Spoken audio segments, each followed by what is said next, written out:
Usai menikah dengan Abah Agam, kini Umi Yuni, mantan istri mendiang Ustadz Arifin Ilham, diduga membawa kabur duit 69 miliar rupiah dari pesantren Az-Zikra.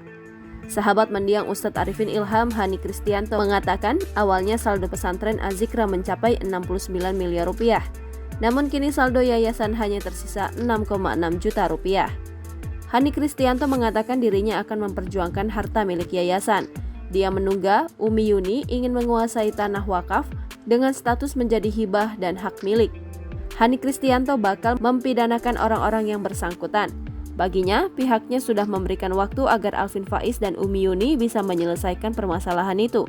Dia juga sudah mendapatkan arahan dari pendakwah Ustadz Abdul Somad.